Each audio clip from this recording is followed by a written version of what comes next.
entre belle-mère et belle-fille, on se rend compte qu'il y a souvent beaucoup de tumulte. Et je souhaite que nos invités essayent d'entrer plus profondément dans cette relation et répondre à une question qui est la deuxième question.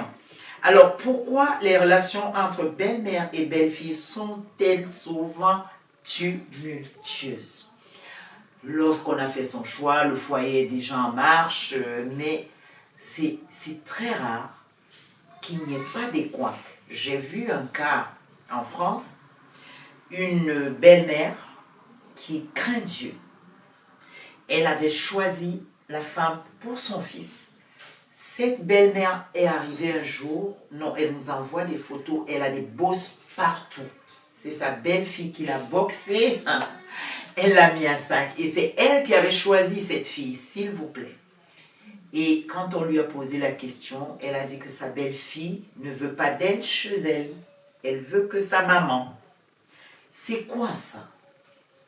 Pourquoi entre belle-mère, et ça, on a des cas qui foisonnent, ou entre belle-mère et belle-fille, ça ne va pas. Pourquoi ces relations tumultueuses?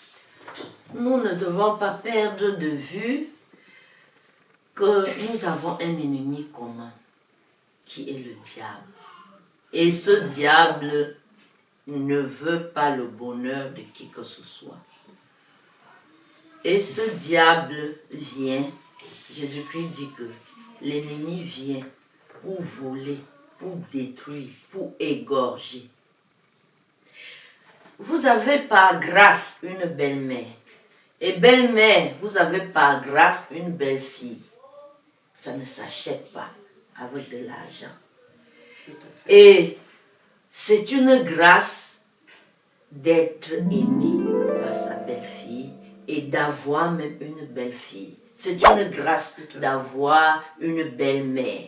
Le plus souvent, le diable qui est un voleur, un destructeur, celui qui vient pour égorger, ne cherche que à diviser, à détruire la paix, détruire l'amitié, détruire les relations, détruire le bonheur. Et quand on perd de vue que voilà l'ennemi qui vient d'entrer dans la famille, on va commencer la lutte physique, la lutte charnelle. Or, chacun devait comprendre que le Seigneur nous a donné les armes du combat.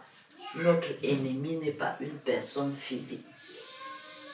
Et le combat que nous avons, c'est contre les esprits méchants, contre les dominations, contre les autorités.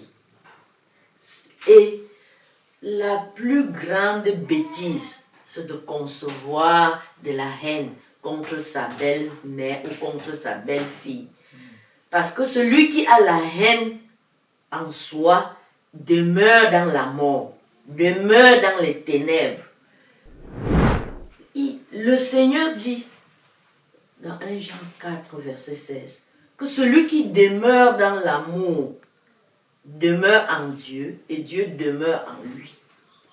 Apprendre à aimer ce que Dieu nous donne, c'est une grande sagesse. Aimer sa belle-mère ou aimer sa belle-fille, il n'y aura point d'occasion de chute. Ni de relations tumultueuses. Ni de relations tumultueuses. Les personnes que Dieu nous aime, l'ennemi nous empêche de les aimer. On poursuit ce qu'on n'a pas. On cherche à aimer les passants. On cherche à aimer ceux que nous ne connaissons pas. Avoir de l'empressement pour eux. Mais ce que Dieu nous donne, le diable nous empêche de reconnaître leur valeur, de reconnaître leur importance. Et il nous amène à les rejeter, à les détester, à les repousser, à lutter physiquement avec eux. Et le diable gagne du terrain et on devient malheureux. Pourtant, Dieu nous a tout donné. Et nous perdons ainsi par notre propre faute l'héritage que Dieu nous a donné. Parce que toutes ces personnes, c'est un héritage que Dieu nous donne gratuitement. Tout à fait. Belle-mère, aime ta belle-fille et tu apprends à l'aimer et tu seras heureuse. Belle-fille, apprends à aimer ta belle-mère, tu seras heureuse. Si tu n'aimes que ceux qui t'aiment, qu'as-tu fait de plus? Même si ta belle-mère ne t'aime pas, apprends à l'aimer. Tu sauras quel sera ton bonheur. Waouh, je pense qu'aujourd'hui encore, Micheline revient avec sa sagesse. L'amour est une sagesse. Et il faut apprendre à aimer. Donc, en réalité, en recevant ce conseil, il n'y aurait jamais de relation tumultueuse entre la belle-fille et sa belle-mère. Est-ce que, Madame Billet, vous avez... je remercie déjà Micheline pour ce conseil qui est tellement salutaire et qui, je sais, va aider beaucoup de foyers. Je voudrais qu'on comprenne que la femme est un être délicat, un être très compliqué, complexe même, je dirais. Et sa complexité fait que elle regarde toujours plus loin que le bout de son nez. La femme est vraiment la femme. Et vous pouvez le constater depuis le jardin d'Éden. C'est par elle que le péché entre dans le monde. Quand Dieu vient dire à Adam et à Ève de ne pas manger le fruit qui est sur le jardin, c'est la femme qui va venir dire non. Le serpent va venir tromper la femme parce qu'il va voir qu'elle est celle qui a les yeux plus ouverts là et qui regarde beaucoup de choses plus attentivement. Il dit, celle-là, je peux entrer par elle. Et il a réussi. Parce qu'il lui a dit, si vous mangez de ce fruit, vos yeux vont s'ouvrir. Ceci, elle regarde toujours plus loin que le bout de son nez. Alors, la femme est devenue mère de l'humanité. Et quand elle n'accouche pas que des femmes, mais elle accouche des hommes, elle accouche des garçons, elle accouche des filles. Pour le garçon, psychologiquement, les études même psychologiques, philosophiques, scientifiques ont montré que la mère qui met au monde un garçon et qui l'élève jusqu'à son âge de maturité où il va se marier, est comme la première épouse de son fils. Donc, quand il voit le modèle de la femme en elle, et physiologiquement, et psychologiquement, et philosophiquement, on a vu que même la relation mère-fils par le lien du sein maternel est très fort. C'est ce lien qui va apprendre l'affection au garçon. L'amour de la femme demain vient de là, tout bébé là. Les premières relations de l'homme avec la femme partent du sein maternel. L'homme n'allait pas un bébé, mais la femme allait un bébé. Alors, ce petit garçon verra à sa mère comme une première épouse. Il sera tellement fier d'elle. Il y a même des hommes qui calquent l'image de leurs épouses sur leur maman. J'aimerais que ma femme soit comme ma mère. C'est cela que vous verrez qu'au moment d'épouser une femme, il ira même vers sa mère demander, maman, comment tu vois celle-là? Je trouve qu'elle te ressemble sur tel plan, sur tel plan, sur tel plan. Je peux l'épouser à cause de cela. Bon, la mère aussi aime tellement son fils qu'elle va le voir grandir et elle voudra le meilleur pour lui. Elle va le voir grandir, elle va le considérer comme un petit mari. Elle prend soin de lui, elle fait ce qu'il aime, et quand il va se marier, elle va oublier qu'elle a son mari à la maison parfois. Elle va se dire que il faudrait qu'elle veille à ce qu'il soit bien encadré comme elle a encadré dans sa maison. Et de là partent parfois certains problèmes.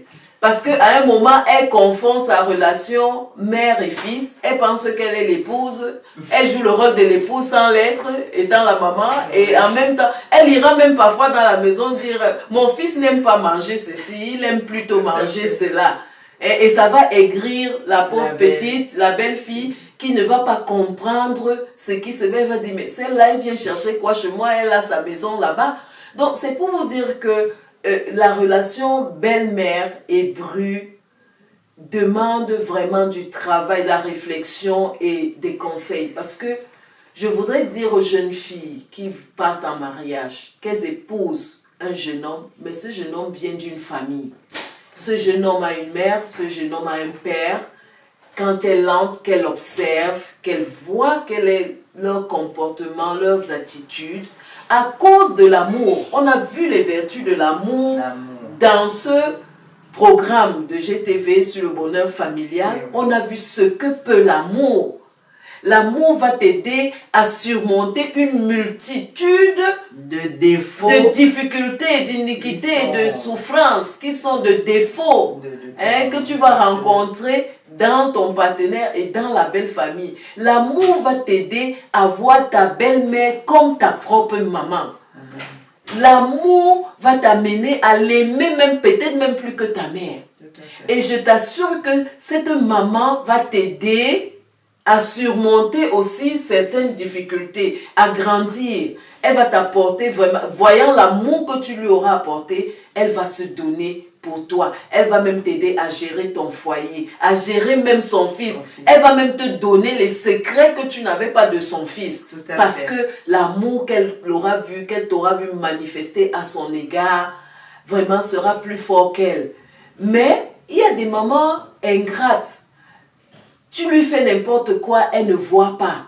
Elle se dit toujours que ma belle-fille, si je n'ai pas ceci de mon fils, c'est à cause de ma belle-fille. Si je ne porte pas les chaussures de terre, elle ne sait pas comment j'ai souffert pour mon fils. Elle vient s'asseoir aujourd'hui, elle mange, elle boit, elle roule dans les grosses voitures. Quand j'arrive là-bas, elle ne peut même pas me laisser ouvrir les mamines, me servir comme je veux. Elle me fait des chichis. Mais non, l'amour que tu as pour ta belle-mère doit t'amener à la mettre à l'aise parce qu'elle a fait venir ton mari au monde. Elle a eu la force et la grâce même de l'élever jusqu'à ce qu'il vienne te prendre comme épouse. Si tu la considères comme ta mère, tu ne peux pas refuser à ta mère de s'épanouir là où tu es. Tu vas aussi faire la même chose pour ta belle-mère, et sinon même plus, parce que c'est ta nouvelle famille. Tu as quitté tes parents, tu es allé rester là-bas. Et Dieu t'a donné une nouvelle belle-mère, comme Micheline disait, c'est une grâce qui vient de l'Éternel. Avoir une belle-mère, c'est une grâce qui vient de l'Éternel. Avoir une belle-fille, c'est une grâce qui vient de l'Éternel. Que les femmes considèrent ça et qu'elles disent merci à Dieu, chacune dans sa position. Que chacune joue son rôle, que chacune apprenne à aimer. Avec l'amour, nous aurons la solution au problème, à la relation belle-mère, belle-fille. Voilà. Amen. Vraiment, je pense que j'ai encore du baume au cœur aujourd'hui en entendant tout ce que ces vases d'honneur sont en train de vous communiquer. Parce qu'il est question du bonheur familial. Ce que nous voulons, c'est que le bonheur soit retrouvé. Vous savez, une famille qui n'est pas heureuse, c'est la société qui en pâtira demain. Donc, la restauration du bonheur dans vos familles nous préoccupe tellement que nous vous demandons d'écouter avec une oreille bien disposée ces précieux conseils. Alors, nous continuons avec les questions. Je pense que là, sur comment, pourquoi les relations entre belle-mère et belle-fille sont souvent tumultueuses, on a répondu à la question, ça ne devrait pas l'être. C'est tout. Ça ne devrait pas l'être parce que l'amour est une sagesse et c'est une grâce d'avoir une belle-fille et une belle-mère. D'ailleurs, beaucoup n'ont pas connu leur belle-mère. Ah oui, comme moi. Beaucoup n'ont pas su que leur fille est restée se marier. C'est une grâce. C'est une grâce. Moi, je me souviens, je vais prendre un exemple pratique. Quand mon mari, on s'est mariés, ma belle-mère n'était pas là. Et donc, elle s'est tellement énervée qu'elle s'est préparée, je ne sais comment, pour venir détruire. Mais quand elle est arrivée, je l'ai tellement aimée, je l'ai pris comme un bébé, je l'ai encadrée. En fait, je ne savais pas qu'elle est venue pour la guerre. Et c'est elle qui savait qu'elle est venue pour la guerre. Moi, je l'ai tellement aimée qu'à un moment, ma belle-mère me regardait, elle avait honte. Et elle nous comprend. En fait, elle se cachait même à ma vue parce que je l'ai tellement aimée. Tout ce qu'elle voulait, je voulais qu'elle ait. Je la voulais heureuse. En fait, je n'ai pas fait de différence entre elle et ma mère. D'ailleurs, je vais vous dire que, je ne sais pas, elle m'a demandé quoi. J'ai donné, et j'aimais tellement, voilà, un habit. C'était un cabas, je crois. Mais je l'aimais, je ne voulais pas donner ça à quelqu'un. Mais puisque c'est ma belle-mère qui l'a voulu, je donnais ça le cœur lourd, mais il fallait que je le lui donne. Parce que je l'ai aimée comme ma mère. Je pense que c'est la clé du bonheur. Et jusqu'aujourd'hui, je pense que en tant que veuve, ma belle-mère continue à m'aimer.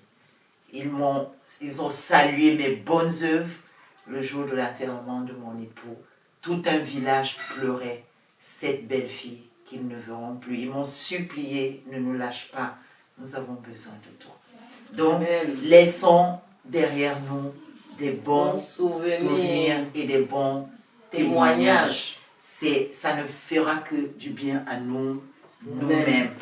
Alors, nous continuons notre émission sur la belle famille, surtout, nous nous focalisons. Et je voudrais aussi ici insinuer une chose, c'est que belle-mère, c'est beau-père. Hein? Les deux là, c'est la même personne. La belle famille. Oui, les beaux-parents sont un. Donc quand la mère vient te parler là, elle et son mari, ils ont déjà géré le problème. Donc elle vient là, elle représente les deux personnes. Donc quand on parle ici, c'est les deux.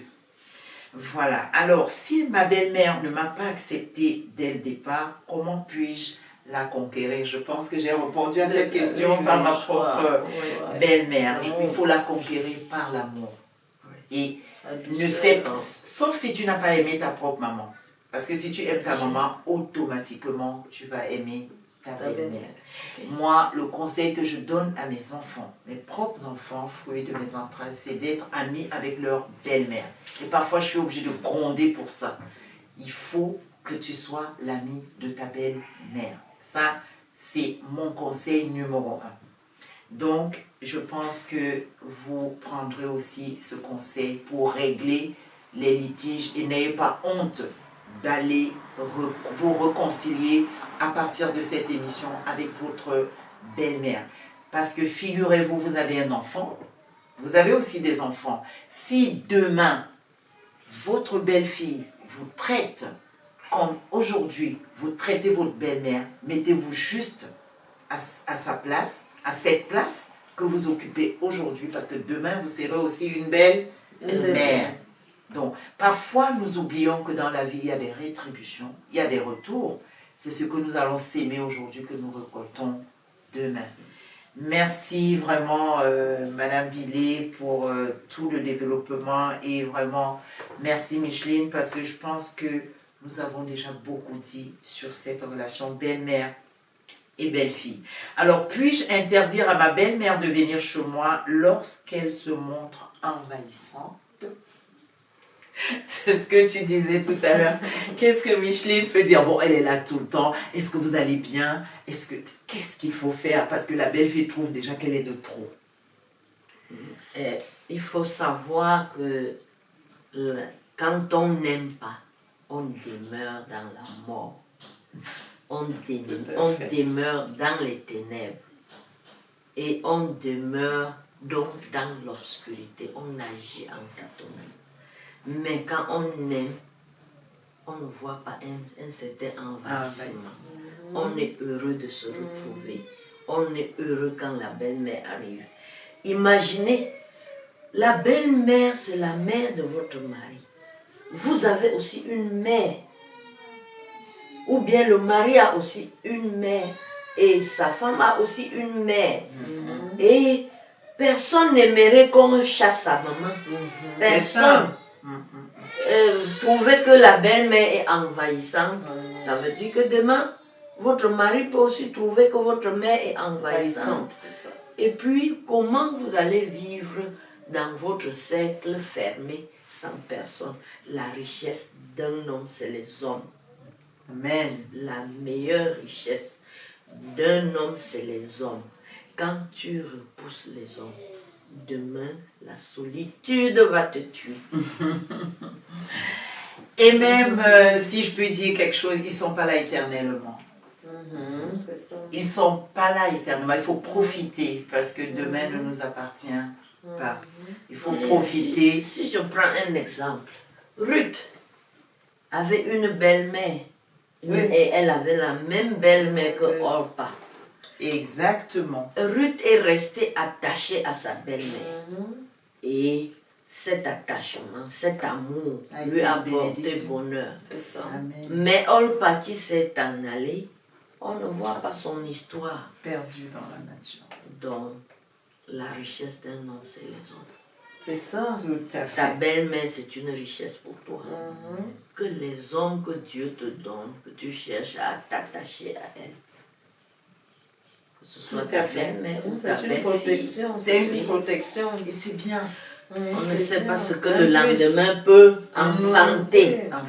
C'est ce que je disais, que demain ne nous appartient pas. Profitons autant que ses parents sont autour de nous. Il faut en profiter. Je pense que c'est mieux de le comprendre ainsi. Il n'y a pas d'envahissement dans l'amour. C'est ça.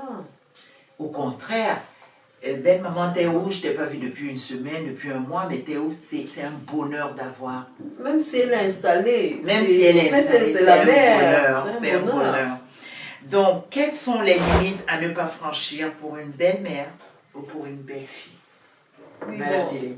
Merci pour cette question. Je voudrais te dire, Marguerite, que en fait, comme Micheline disait tout à l'heure, évidemment, une belle-mère n'ira pas dormir dans ta chambre, sur ton lit, elle ne va pas s'approprier ton mari. C'est ta belle-mère. Donc, je me dis que limite à franchir, c'est que la belle-mère doit savoir que je ne suis pas chez moi, chez mon fils. Je ne suis pas chez moi, même si je suis chez moi. Oui. Parce que c'est mon fils. Ça veut dire que ce n'est pas moi qui décide, j'ai marié mon fils pour qu'il ait de l'aide, selon Dieu. Dieu a prévu que la femme soit l'aide de son mari. Moi, j'ai été l'aide de mon mari et ma bru est l'aide de son mari. Quand je suis chez eux, ils ont leur programme de vie, ils ont leur vie que je dois préserver, mais je peux donner des conseils. Je peux donner des conseils, je peux aider, même dans les travaux, selon le cadre qu'ils me donnent.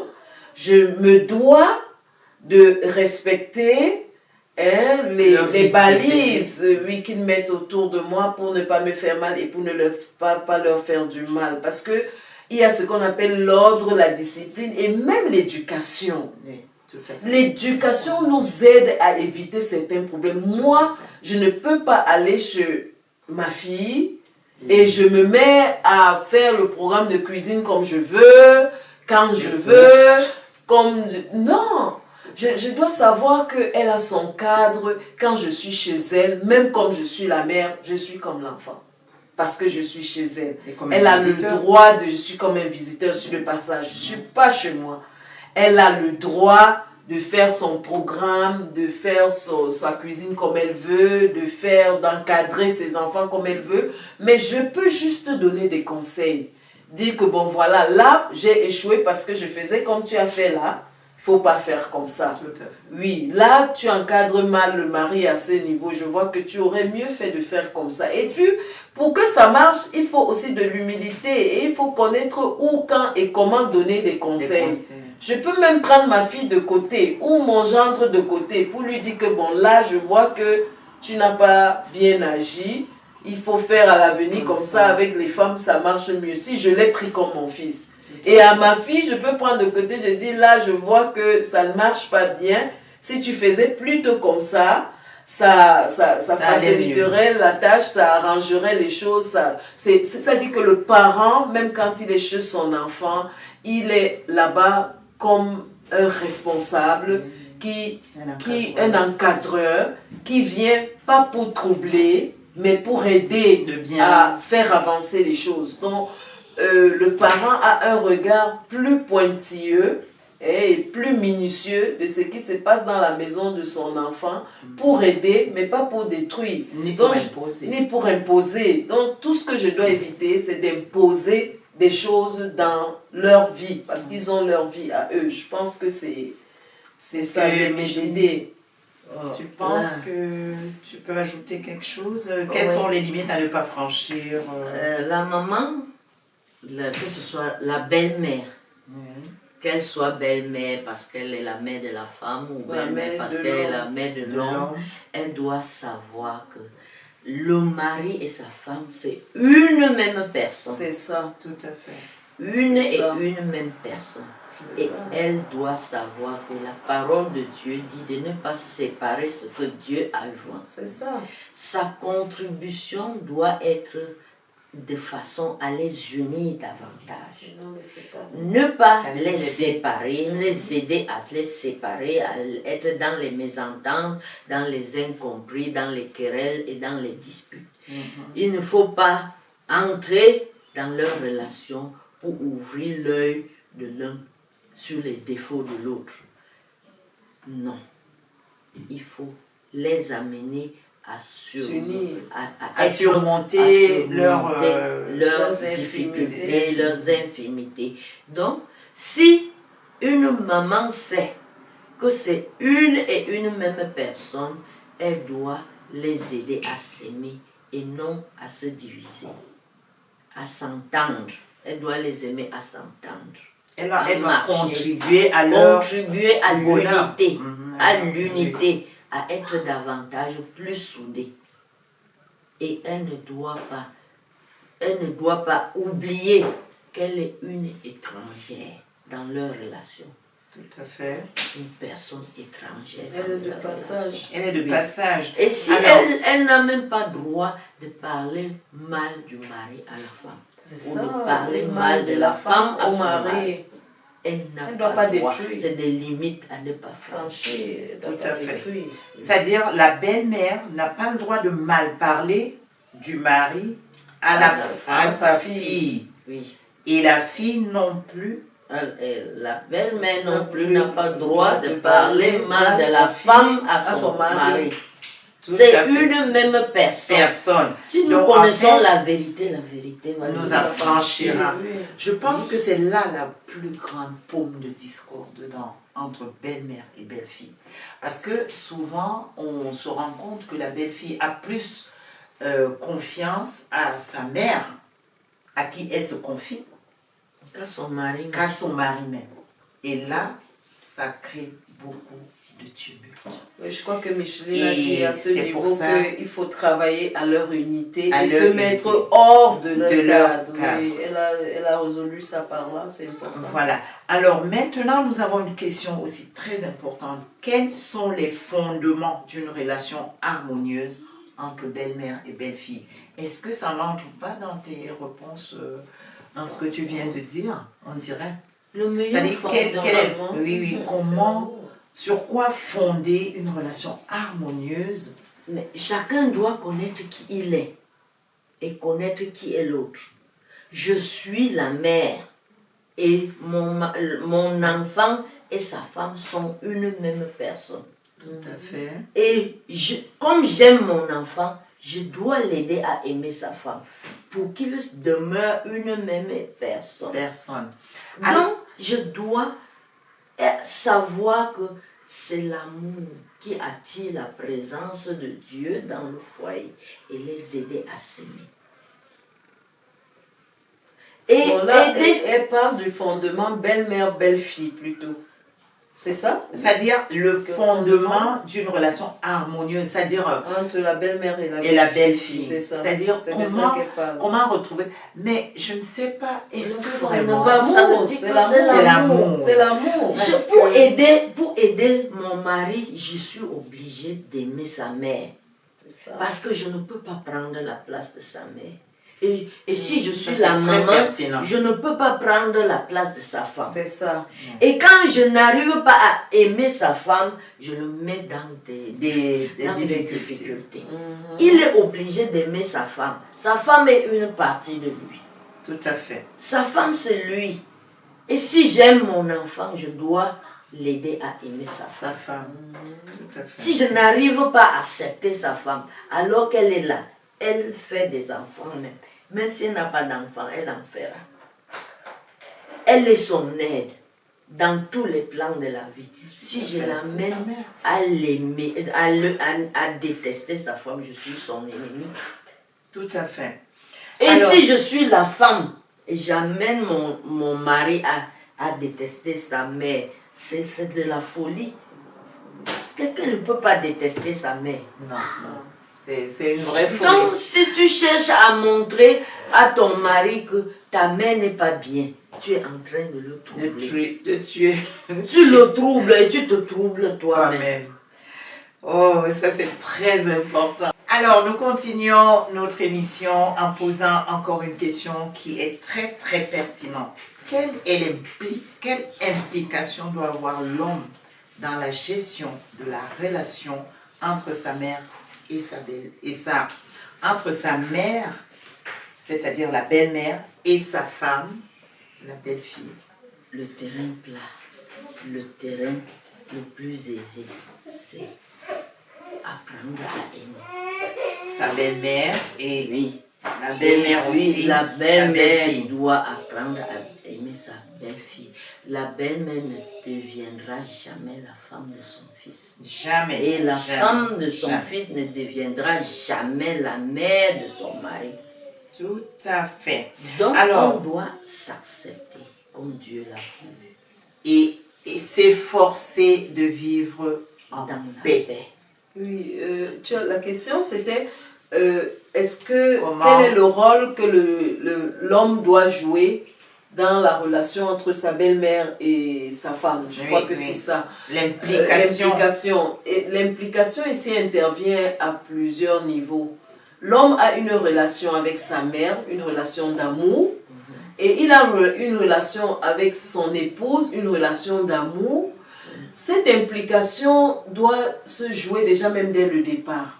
L'homme doit préparer sa mère dès le départ. Et il doit préparer sa femme aussi dès le départ. Écoute ma chérie, j'aime beaucoup ma mère. Et j'aimerais vraiment que tu connaisses la vertu qu'il y a en ma mère. Parce que telle que je la vois, j'aimerais que tu la vois comme je la vois. Cette femme, elle est vertueuse, elle est honorable. J'aimerais que tu l'aimes comme tu aimes ta mère. Parce que moi-même, je m'efforcerai d'aimer ta mère de cette façon. Donc, déjà, l'homme doit travailler son épouse à aimer sa mère. Si tu n'aides pas ton épouse à aimer ta mère telle qu'elle est, dans son être entier, tu auras des difficultés plus tard parce que à un moment, elle va t'amener à voir les défauts de ta mère et tu la verras plus comme tu la voyais avant et tu vas croire être avec elle dans un camp contre ta mère.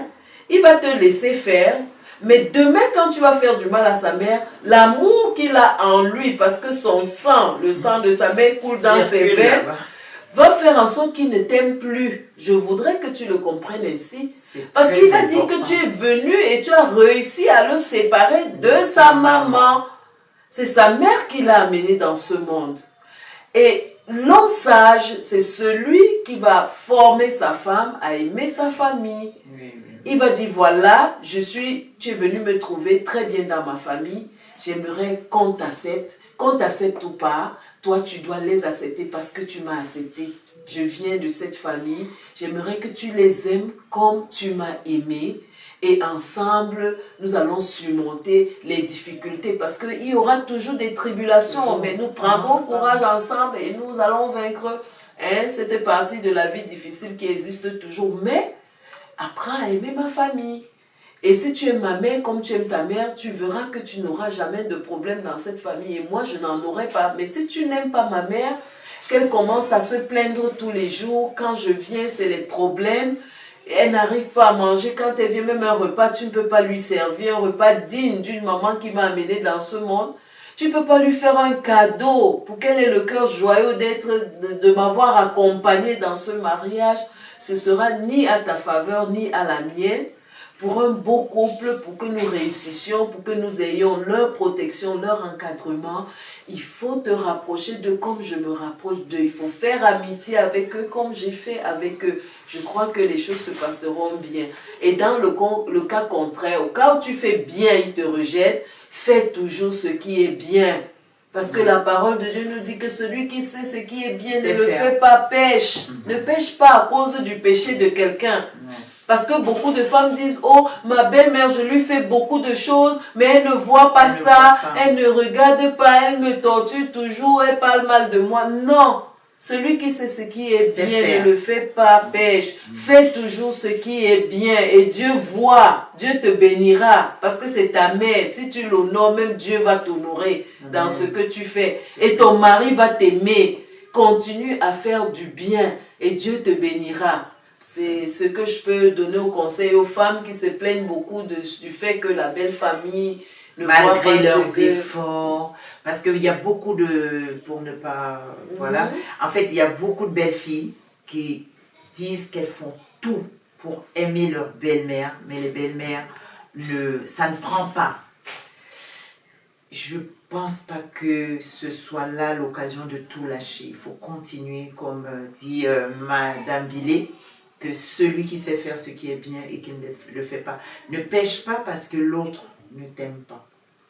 Et je vais apporter quelque chose aujourd'hui. Comment une belle fille peut se sentir aussi à l'aise dans son foyer? C'est en allant vers sa belle-mère quand même, pour poser, tu l'as dit, pour demander comment est-ce que ton fils est, parce que ta belle-mère a des choses à te dire sur son fils quand même.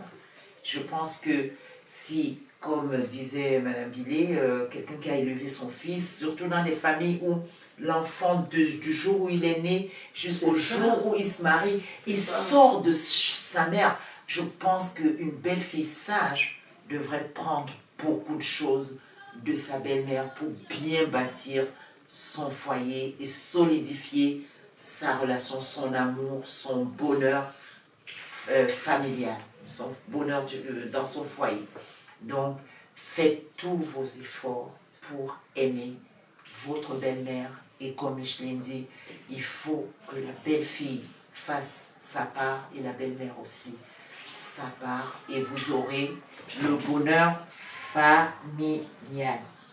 Alors, je voulais poser une toute dernière question parce que cette émission tend à sa fin et nous avons une toute dernière question qui va être posée à nos invités encore une fois de plus. Comment doit-on se comporter une femme dont le mari est trop attaché à sa mère? Là, c'est une colle parce qu'il y a vraiment des hommes qui aiment beaucoup leur maman. Et c'est difficile pour une belle fille. Quand un homme aime beaucoup sa maman et que tu veux aussi gagner son amour, accompagne-le dans son amour. Aide-le à aimer sa maman. Tu auras accompli sa volonté et il va t'aimer. Ouais. Parce qu'on n'y peut rien. Fais à autrui ce que tu aimerais veux qu'on même te qu'on fasse. te fasse. Tu aimerais aussi qu'il s'attache à toi.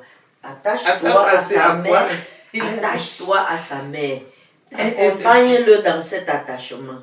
Faites tous un même bloc. Nous tous, on s'attache. Mais Oui, ne c'est viens pas très me important. fâcher. Oui, c'est très important. C'est mieux. Ouais. Pour ta paix, pour ton bonheur.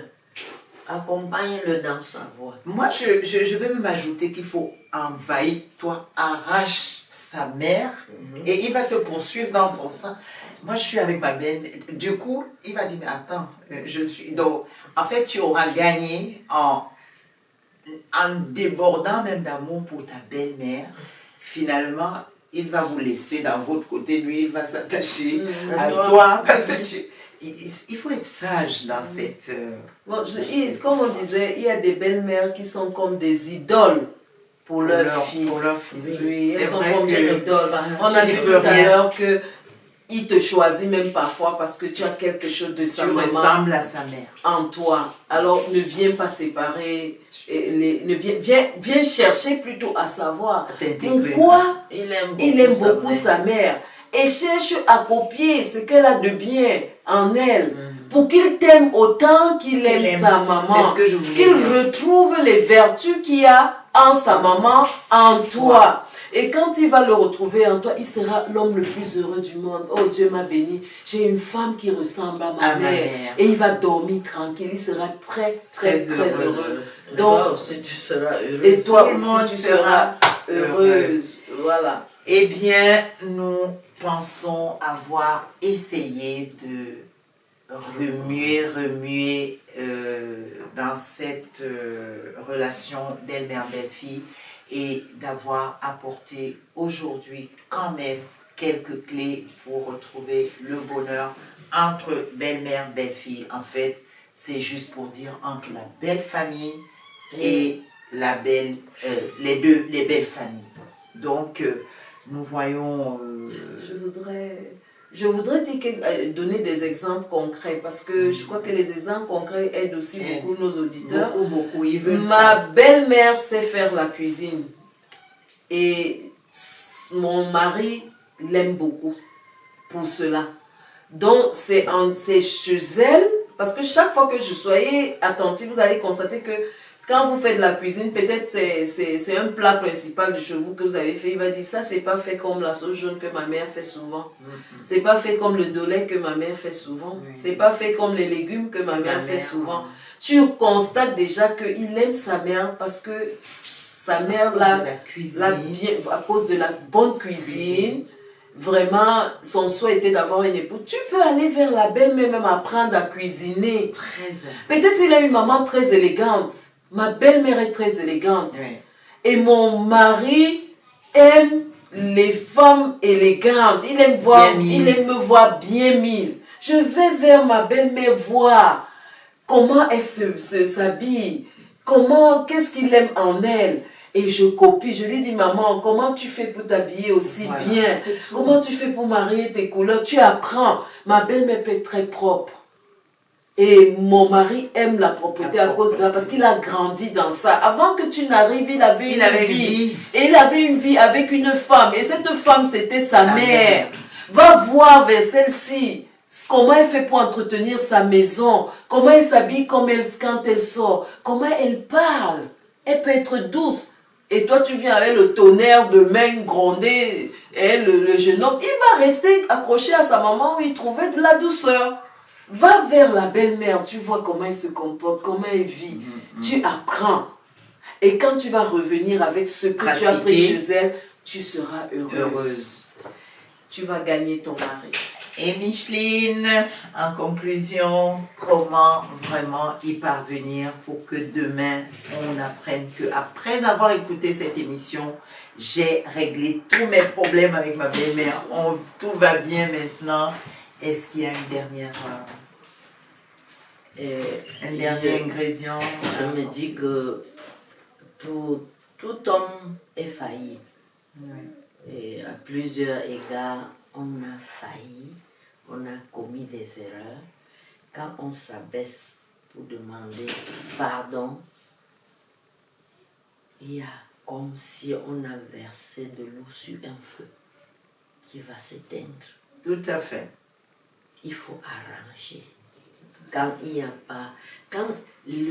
y a eu des distances, il faut avoir le courage de revenir, demander pardon, reprendre sur des nouvelles bases.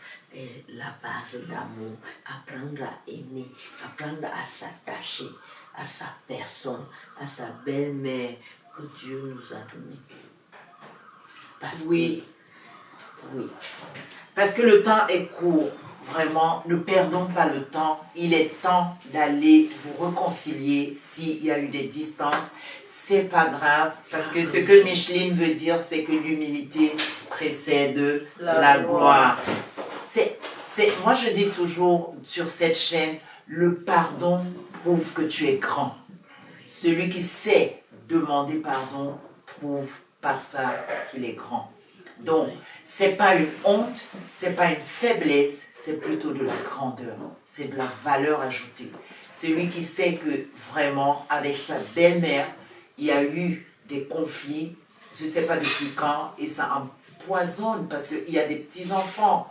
Parfois, ce climat se dégrade jusqu'aux petits-enfants. Il y a une progéniture autour de vous.